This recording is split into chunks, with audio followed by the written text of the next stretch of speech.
Yan, hello guys. Silip tayo sa activity namin ngayon.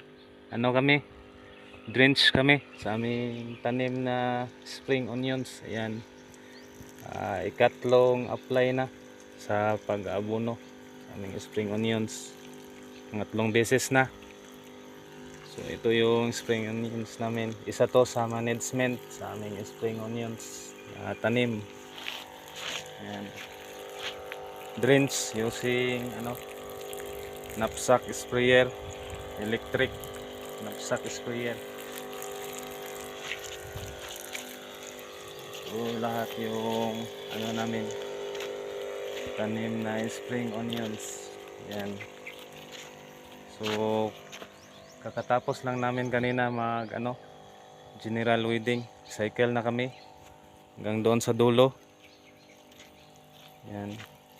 So management namin dito sa insecticide lang, Lambda Cyhalothrin, tapos chlorpyrifos, yun. So lang, lahat ng insecticide natin ang gamit ay contact. So kaya pa naman. So mayroon pa konti-konti na tama ng yan, armyworm. Yan. So common insects nito lang, armyworm at saka cutworm.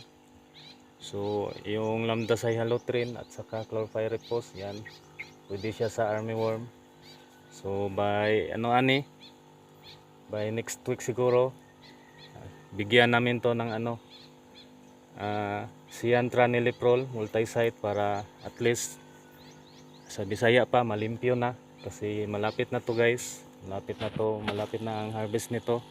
Mga 2 weeks na lang pwede na to ma-harvestan, pwede na i-harvest para ibenta, para ma-clear na din yung armyworm.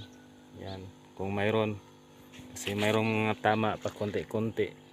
Ayan, sa armyworm. So hindi pa kami kaagad-agad nagbigay ng Cyantraniliprol para hindi masyadong magastos.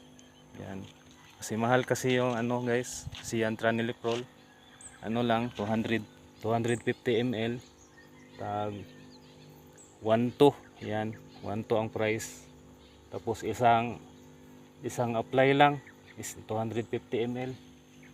Yan, isang araw lang i-apply, 1.2 agad.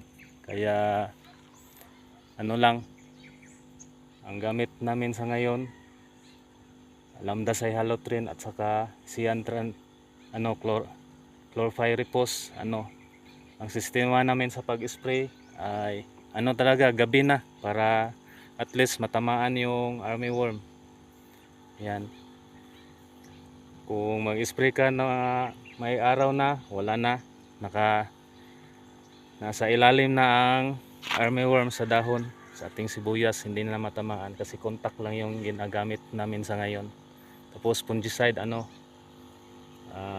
Mancozeb with zinc. Yan, tapos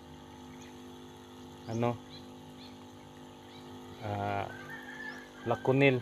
Yan, AI sa Laconil, Chlorothalonil. Yan, dalawang AI ang aming fungicide dito, Mancozeb at saka Chlorothalonil. Yan.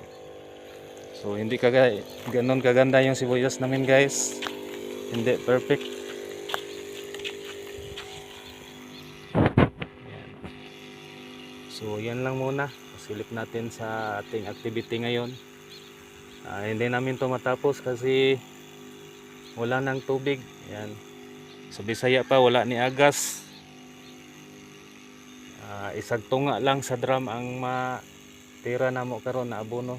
Tapos ito lahat ay nasa 5 drum to lahat na-apply drench. Yan. So siguro sa third day pa namin to matapos pag drench. So dalawa lang kami, kaya naman. Yan. So yan lang guys, pasilip. Hanggang dito na lang. Happy farming, work smart.